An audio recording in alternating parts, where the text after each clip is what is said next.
Welcome, welcome, welcome to the July 25th edition of the Saints Insider Podcast. That is 3 welcomes for 3 days of training camp.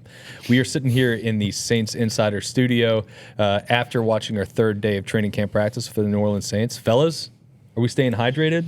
Are we staying lubricated with suntan lotion? That's the important thing. I am not staying lubricated with suntan lotion, but I am staying hydrated. Melanin helps you out on that one. I am staying hydrated, though. That's good. Today was hottest day yet, you think? Yeah. Fortunately, we were on the other Friday? We were on the field that was a little We've cooler. actually been kind of lucky so far, I think. I don't know. Yesterday felt pretty bad, but I was also had an anniversary dinner the night before, had a couple gin drinks that maybe played into that a little bit. I'm not sure. Yeah, look, I think we've been somewhat fortunate. Yesterday was brutal. Loomis was talking about feeling like California today. Yeah, he was. We caught up with Mickey a little bit after practice. He's like, it's vacation weather. I'm like, yeah, for sickos. I mean, I don't know. I think vacation weather is like what we're gonna find in California, but that's just me, fellas. We're gonna chat about what we've seen in training camp so far. Early impressions of the quarterback battle. Talk about some new additions and some potential new additions on this show. I'm Luke Johnson. I'm filling in as a host today. I'm joined by columnist Rod Walker, my fellow beat writer Matthew Paris, and columnist Jeff Duncan. Norman Bell, as always, is producing for us today. Let's just start off broad strokes, 30,000-foot view. 3 days of training camp. What are you guys' early impressions? I'll let Jeff. Why don't you go first on this one? Well, I'd say it feels like we talked to some players today talking about the vibe and how fun it is. It feels that way to me. Yeah. There's. I mean, I know that everybody's unbeaten at this time of year, but I think there's a little different step to everyone right now. I think the losing under the Dennis Allen era just dragged on everyone, and you've got a whole new staff, a whole new young staff, and a whole new energy about that group. And I think just all that has kind of invigorated the whole program. New training staff, new strength and conditioning program. It just feels like all this freshness was needed, and it's kind of carried over to the mental aspect right now, and I think it's been almost all positive. One of the things that has kind of struck me toward that end, and I know I'm going to make Kellen Moore sound like some tech bro here, but I think he's really got a hand out of optimizing the schedule and making guys feel like they can get some rest, and they're not wasting time, and that they're out when they are working, they're putting good work in, and on top of that, he's made things fun, and we'll see it. That'll probably change a little bit next week when they put pads on. Right.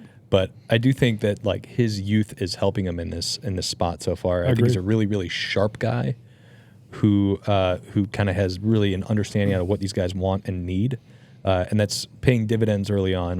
Obviously there's a lot more that goes into coaching a football team than that, but we'll see how it plays out. Yep. No, I agree. What about you, Matt? Yeah, everything's been very efficient so far. These practices have only been just over an hour, but they've gotten a lot of work done in those. I think the encouraging thing for me is you see improvement day after day. The first 2 days, the offense was a little shaky, but they came out there firing today. Jake Haener was with the ones, but I thought Spencer Rattler had his best day, even dating back to earlier this offseason.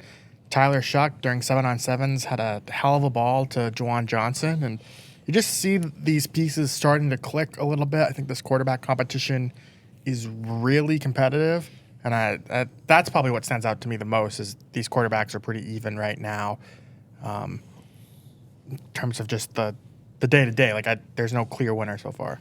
We'll get to the quarterbacks later, so put a pin in it, but I like where you're at. Yeah, I was going to just kind of mention the quarterbacks and the receivers, but that's pretty much all I've paid attention to. I haven't really even looked at the other side of the ball much because obviously the quarterbacks is the biggest storyline of this offseason. But Jeff mentioned the vibes, and one of the things that Juwan Johnson said today that I thought was interesting was he said these are the best vibes they've had since 2021 when they started out 5-2, and then Jameis got hurt. So, that says a lot. But I think we changed. This is what you expect to hear from a team, and I know we're giving Kellen Moore a lot of the credit for it, but I think just with any coach they had, I think we probably would have heard these same things just because they needed something new and something fresh. Yeah. 21 was, of course, the last year, the Sean Payton era, and Dennis Allen took over the next year. And look, we've said a lot about Dennis Allen, but I think that messaging with a different voice probably got a little stagnant. So getting something new in, I think, has been refreshing for everybody. Okay, look. real quick before we get on to the quarterbacks, you said you've been watching the receivers.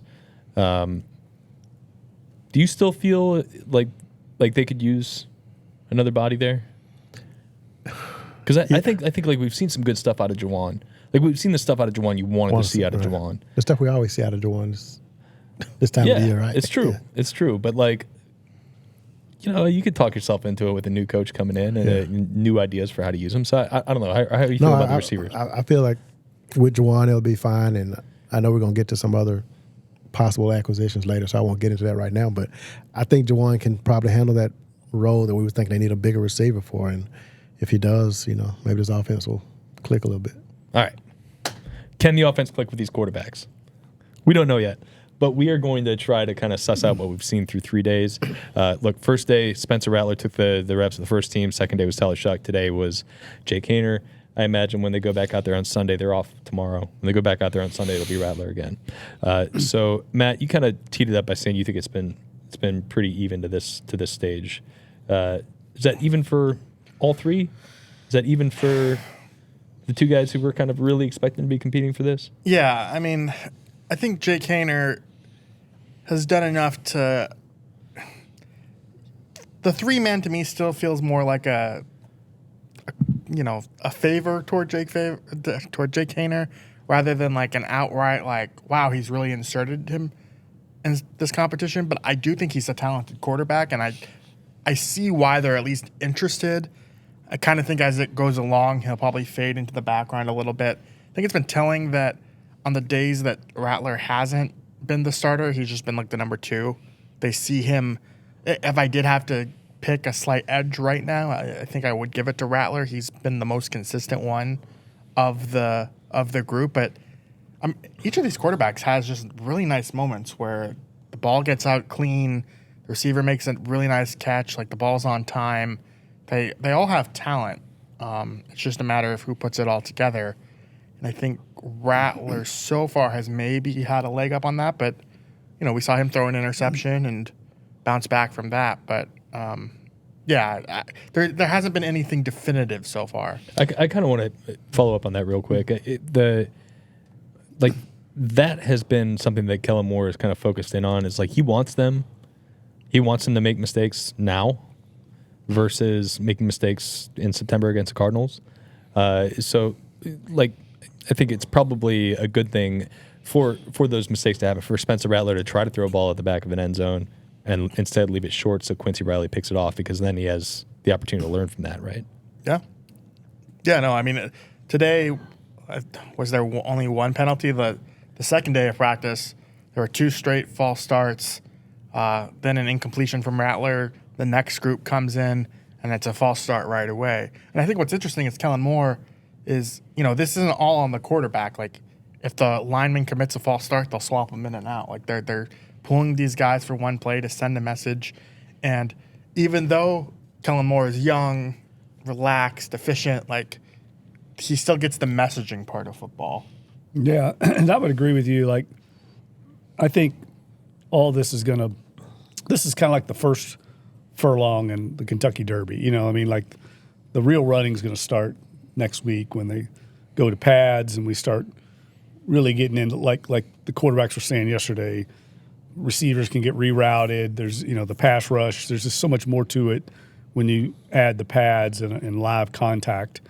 So I think and we talked to Scott Tolzien today, and he kept emphasizing this is really early, really early. I think everybody knows what's going on right now is mainly a mental and conditioning phase of camp, and football is going to start next week. And so there is something to evaluate, but I agree with Matt. So far, I don't think anybody's separated themselves. I think that's going to happen once we get into games and more of these like full contact practices.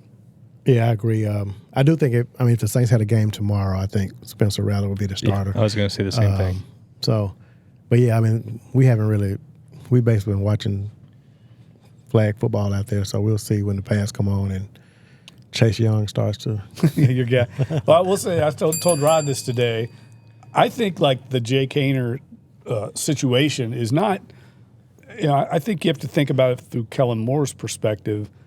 he kind of was Jake Haener, in his career. Yeah. That's what he was. So I think he's sensitive to that, and I think he wants to give him an opportunity.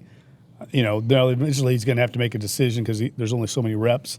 But I think right now, early in camp, when they're going through this early phase, he is definitely going to give him an opportunity to play his way out of this 3-man race. But I think that has a lot to do with Kellen Moore being a former third-string quarterback himself and always kind of the underdog, all the things that kind of Jake Haener talked about. So I don't think it's just lip service, but I think eventually, practically, they've got to get down to 2 guys just for reps. Yeah, I thought today, I was worried it was going to be lip service at first because we get out there to practice, you instantly notice that Alvin Kamara is taking a vet day, Brandon Cooks is taking a vet day, and I'm thinking, McCoy.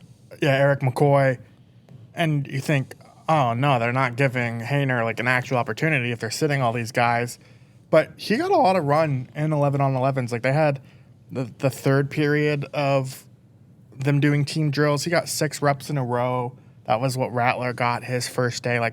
They're giving him the same amount, the same workload. I'd still like to see him with a full set of things to see if you can judge him accurately, but I don't think it is just lip service. Yeah, well, I think that would have happened if that was Shuck with the ones today, or Right. Whoever was there. It was just they're going to give those vets a day schedule off. built in. With Haener, it's like that old song. I wish you were a little bit taller. I really do think that he has everything there, except for what you really want as physical attributes. There was a play today where he was scrambling. There was some backside pressure, and it was Chase Young closing down on him. And you're just like Chase Young's a big dude, but it looked like pros versus Joes out there. And it's really unfair for me to say about Haener. I'm not trying to say he can't be an NFL player, but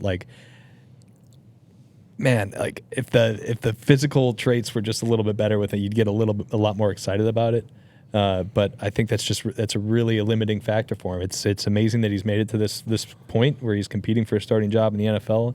But I have a hard time seeing how he hangs in there. And to y'all's point, they've really evenly split these reps among the 3 guys, even not just who gets how many first team reps, but they'll run 20 plays, and it's 7, 6, 7. It's they're all getting the same amount of reps, just with different guys around them. At some point, that's going to change, and it's going to be 8-8-4.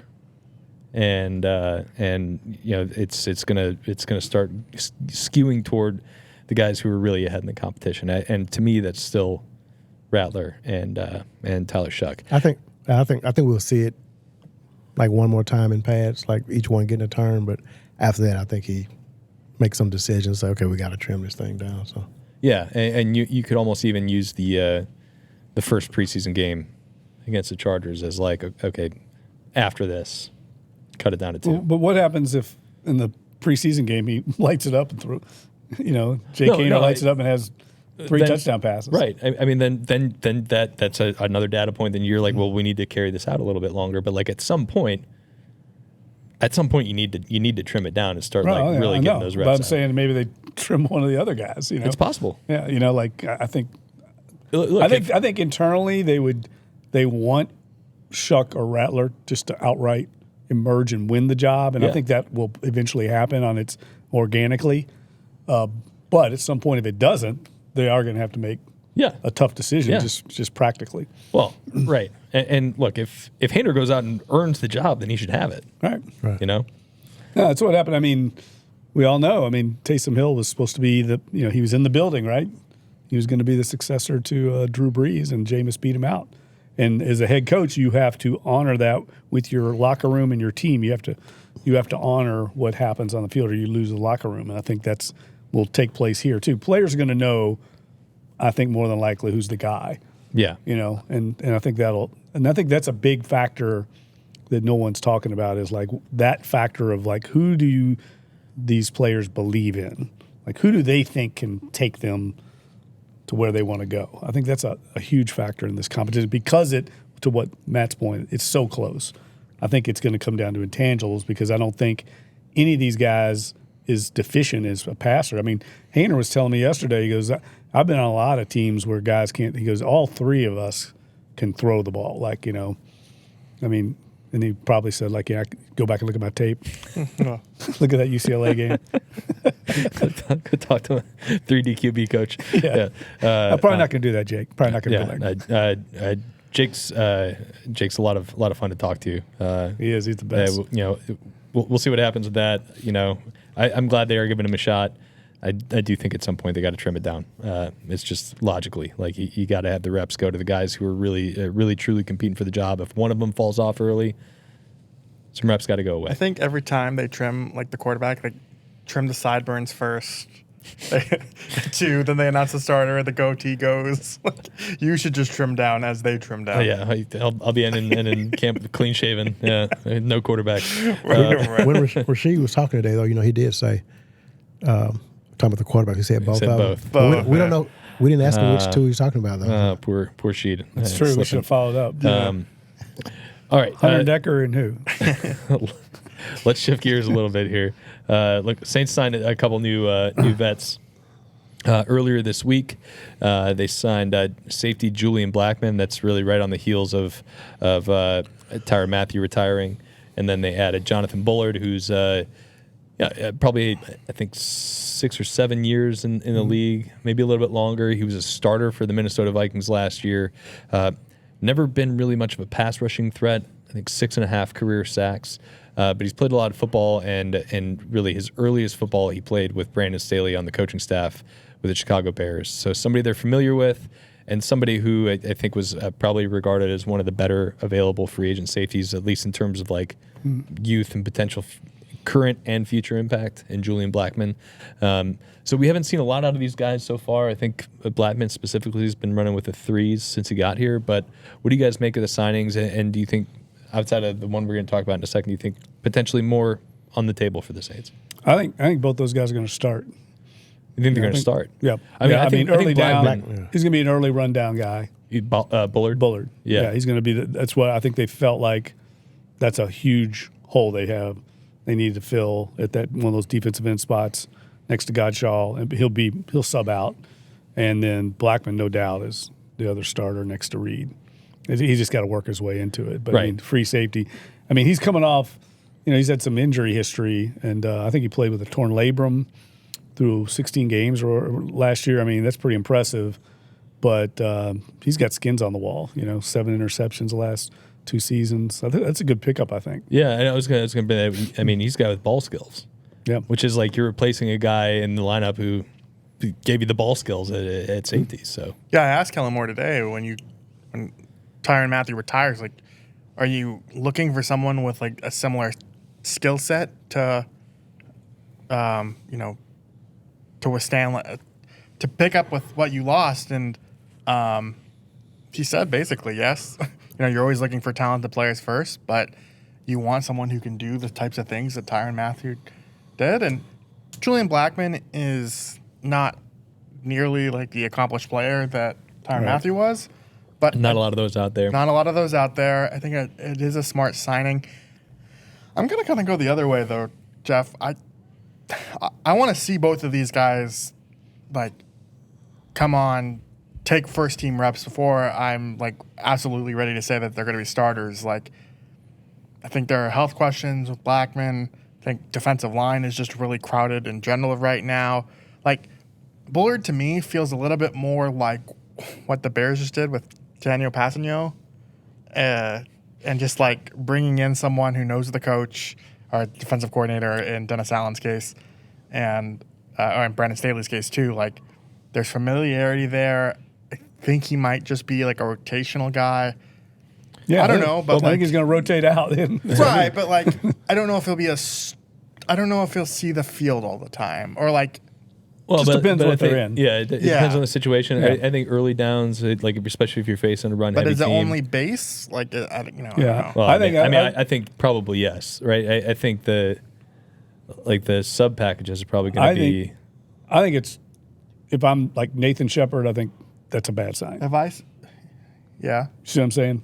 But why bring in Bullard if you're happy with those guys there. I don't, to me, they're the same kind of player. Sure. But he's a much better run defender than Shepard. And in defense of Nathan Shepard, I mean, that's not what he was originally here for, So I think they're trying to find somebody in that 3-4 scheme that can stop the run, because that, as we all know, was a huge weakness a year ago. And I don't know if they have anybody, because we've talked about Brazil's, weaknesses Deficiencies, there. Yeah, so I think this guy's brought in for one specific thing. And, I don't think he's going to be out there more than to do that. On Right, but do you think if I said he played 30% of the snaps, do you think you'd do over or under? Probably under. I would go under too. Yeah, I think So we're in Gottschall's, agreement I think then. Gottschall's going to be the same way. Yeah, I agree. I mean, I think those two guys. Situational I would go players. over for Gottschall, but that's Yeah, he might yeah, go a little more. yeah, but it's. I think both of them are like situational players. Right. Right. Guys who you bring in first, and there's risk in doing that, because you don't want to have these really super strong personnel tendencies that teams can then exploit. But yeah, I do think that's Kind probably of matchup football, right? right. It's probably exactly why they brought him in. I think it's a credit to the Saints. I mean, because we all thought the defensive line was a big issue and had a lot of turnover. I mean, they've brought in a bunch of new pieces there and tried to address probably one of their biggest issues. So. New pieces, and they brought back all their old ones. Right. It's Right. like there's so many yeah. so many guys in that Yeah, room right the now. cuts are going to be crazy there. Yeah. I agree. They got a Yeah. lot of bodies there. They're not going to be able to keep them all. Right. You still anticipate them making another move or two for a veteran throughout this camp? Other than, are we getting to the one that? Not yet. Okay, not yet. No, I think that, I don't know who else I think they've kind of addressed. What about corner? After a couple days. Yeah, I could. That would be the one I would guess. Yeah, I mean, because that's the one position that we've kind of talked about too, also being a big issue. So it's just kind of Kool-Aid and Alante. So yeah, I could see them. I could see them doing that. Yeah, I think it's hard to get a sense through 3 days, Yeah. what their corner depth looks like. I mean, outside of what we already think about it. Yeah. I think we need more body work. Yeah. yeah, Yeah. And Agreed. pads. Yeah. All right, let's get to the guy. You think you saw him today? I think I saw. You think you saw him? And then I think Juwan even mentioned it was good to see him in the building. So I think but Kellen Moore did say that he was definitely doing his visit today, and I think that was him that I saw. We are talking about Noah Noah Fant, Fant, of yeah. course. Report came out this morning. I think it was Jordan Schultz reported it that the Saints are hosting free agent tight end Noah Fant on a visit. Fant was a first-round pick of the Denver Broncos back in 2019. Had a couple nice seasons there, especially as a stretch the field move tight end. And he's a big chip in the trade that brought Russell Wilson to the Denver Broncos. He goes out to Seattle. He's been there for the last 3 seasons, I think 4 seasons.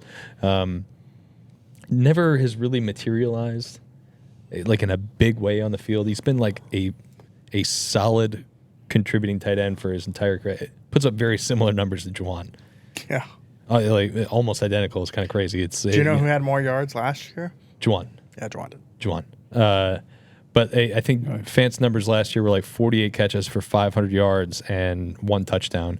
And I'm pretty sure his average statistical season is 50 catches, 530 yards, and 2 or 3 touchdowns. So that's pretty much what you're going to get with him. He's a big athletic tight end.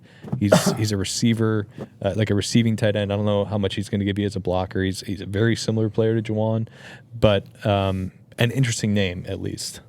Well, and it obviously speaks to the lack of depth there. I mean, I'm surprised it took him this long to do it, given Foster and Taysom's health issues. I mean, there's really no other receiving target there. And he had a retirement this week too. Yeah, Rod's guy. It was a sad day for Rod. Yeah, I forgot about that. I'd cut his hair to. Cut his hair and lost his power, lost his will to play the game. That's even better, but I was going to say Is in that honor Tyron of Dallin Holker retiring. Because Tyron cut his hair too and lost his left. Oh, man. Now we're getting into the real conspiracy theories that I love here. Yeah, Cam Jordan got to keep the... If Rod retires tomorrow, then as soon as Cam Jordan shaves it, we're like, oh, man, here it comes. I think at this phase of the game, you're going to get the Noah Fants of the world, right? I mean, Yeah. that's kind of what you're... Yeah. Well, he's a good player. Don't get me wrong. But I mean, he's a role player. He's a useful player, but he's not going to be somebody they sign on August 1st who then goes on to have 800 receiving yards. Right. It's kind of like that. I think anybody they bring in is what I'm getting at. A corner, a receiver, they're probably all going to be kind of guys that come in and contribute, but they're not going to change the game probably. Right. I think he could definitely be helpful. I'll be interested to see if he leaves the building. Like, Thought he was visiting somewhere else, or is he? he already visited visited the Cincinnati, Bengals. yeah. Apparently, like, there are certain players that get propped up on a free agent tour visit. Like, Jadeveon Clowney is like the king of this. Like, where's Jadeveon Clowney gonna sign? It's like, I don't care, man. Like, I feel like there are a handful of players that, and I don't know if Noah Fant is worth. I'm not putting a free agent tracker on him, but I do think he's a pretty good player. His best year was in 2021. This is last year with Denver, right? Last year with Denver, they had kind of an unsettled quarterback situation, and that was the Teddy Bridgewater year. Drew Lock, like, he became kind of a valve for those guys. And I think, if he does sign here, he could have maybe a similar effect for Spencer Rattler, Tyler Shuck. Like, just throw the ball to your nice big tight end, and I think he's still capable of that. But to your point, like, he's never been that Jimmy Graham level of, number one target. He's not Go-to guy. Yeah. It's not going to be Rob Gronkowski and Aaron Hernandez as Juwan Johnson. God. Yeah, he But said today. that, and then immediately he's like, that was weird. He's like, Aaron Hernandez was controversial. I want to be like, why? What happened? Expand on that. That was a weird take. Yeah. That was like weird. I wasn't expecting that either. I don't remember that name. Yeah. Who was that? Maybe I saw a Netflix documentary on this. He Aaron killed the guy? Hernandez? Oh, well. Brick killed the guy. I don't even know how that happened. That was impressive.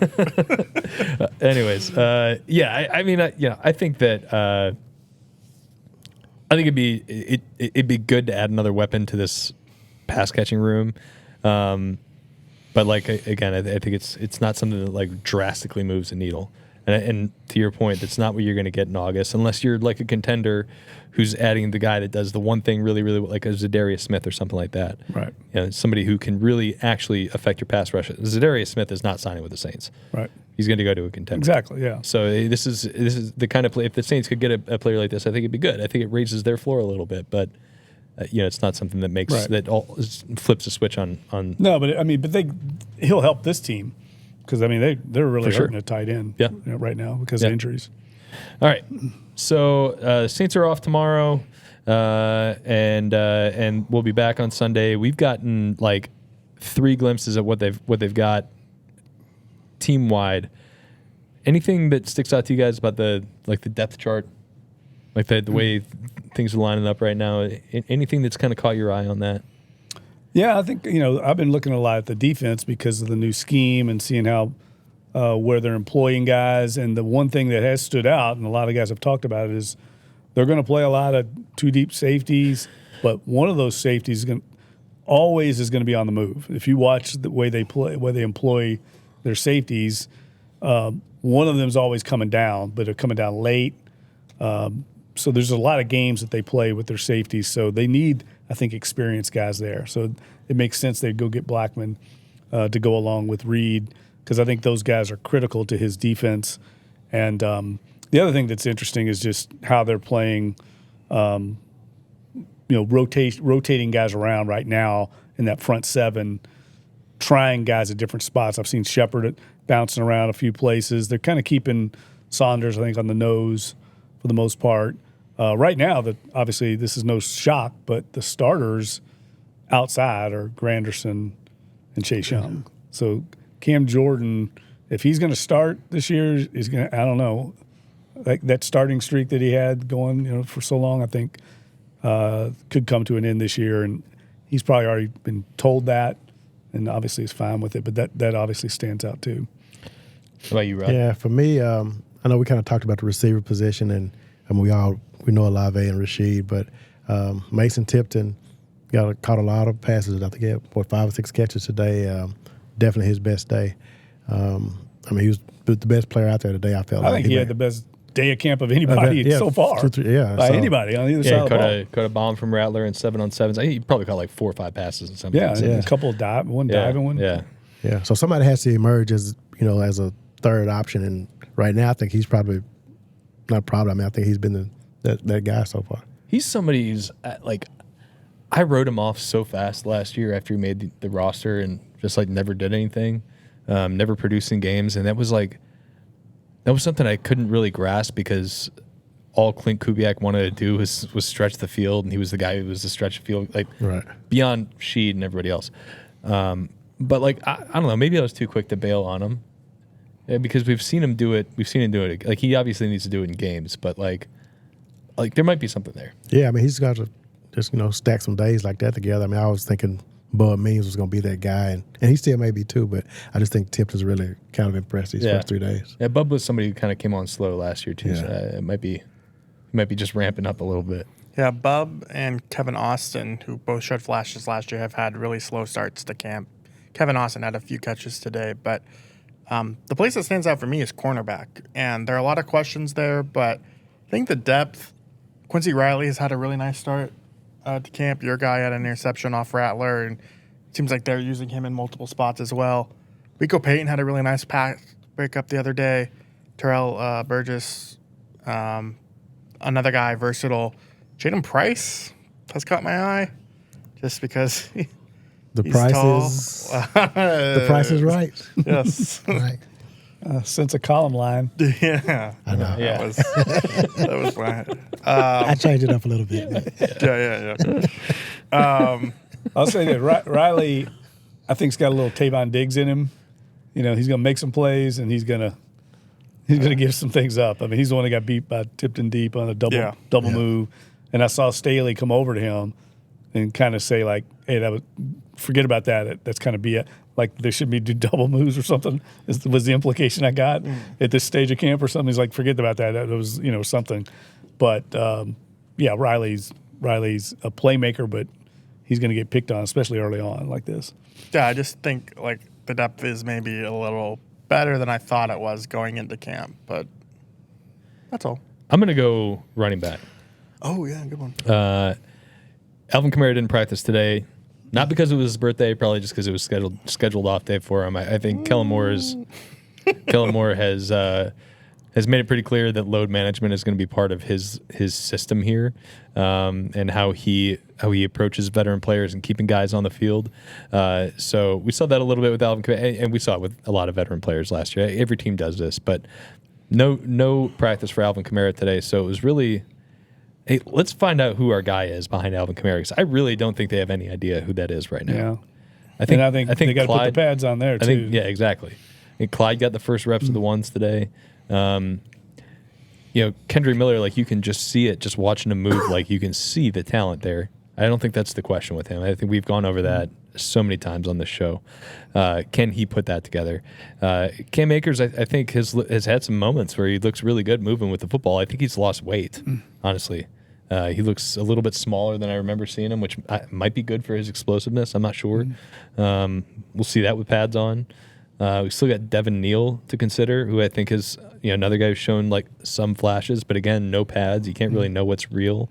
And then they got Marcus Yarns kind of rounding things out, which it would not surprise me even a little bit if we're 2 weeks into camp and he's breaking off a couple of runs and opening some people's eyes. I think it's truly wide open there. Yeah, I do too. So, and we talked to Alvin, I think, after the first day of training camp, and he's like, probably the best thing is efficient use of my touches. If that's 15 touches a game, but they're all in the right spot, awesome. I don't think it's a good idea to necessarily be giving them 25 touches a game. You're not going to get the most out of them. Mm-hmm. But they got to find a number two. Like, when they were able to do that with him, it was when they had Mark Ingram, who's running for 1,000 yards a year, and they had Latavius Murray, who is really a great workhorse back when needed. So I think that's something I'm going to be watching really, really closely, especially once they put the pads on. And look, the strength of this team is probably the offensive line. Once they put the pads on Monday, they're going to probably go into some run drills right off the bat. And, I think we all agree, these young quarterbacks are going to need a strong running game, or especially early in the season. So identifying who's the number two with Alvin, I think, is going to be an early objective of this staff. Yeah, I think receivers might be part of the run game too. Yeah, we've seen a lot of jet sweeps. A lot of jet sweeps. They get like extension of the run game type plays. I think we'll see a little bit more of that. Look, they got some dynamic guys in that receiver room. Kellen Moore has shown an ability in the past to like get him the ball in space, let him go somewhere. We kind of talked a lot about that going into last year. The Clint Kubiak's offense never really manifested. It ended up just being a more vertical offense.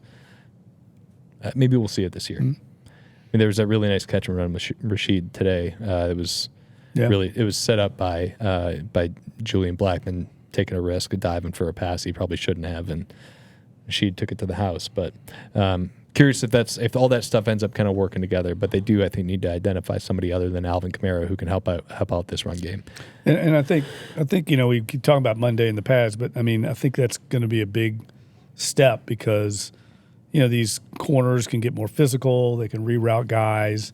There's just all that timing element of the passing game. It's all in favor of the offense right now. Soon it levels out once they put pads on and they go contact, and then these guys can get after it. Be interesting to see if they do have the officials out next week. They've had them almost every day, right, so far? I believe every day, yeah. Yeah. I mean, it'll be good to have them out there.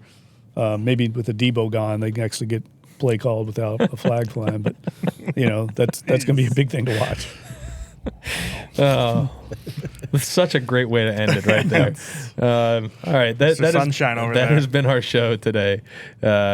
Please, if you were watching, if you're listening, go rate us on Spotify, give us a thumbs up, 5 stars, whatever. Tell your friends about us. You can find us anywhere you get your podcast. You can find us on YouTube. We will be dropping this Friday afternoon. We'll be back out next week with more shows. In between, you can catch Matt and I do a post-practice video every day. And, of course, all of our work will be up at NOLA.com. We'll have stuff all throughout this weekend. Check out all of it there. I'm Luke Johnson. I've been joined by Rod Walker, Matthew Paris, Jeff Duncan, and Norman Bell behind the camera. We will catch you all next week. Thank you so much for listening.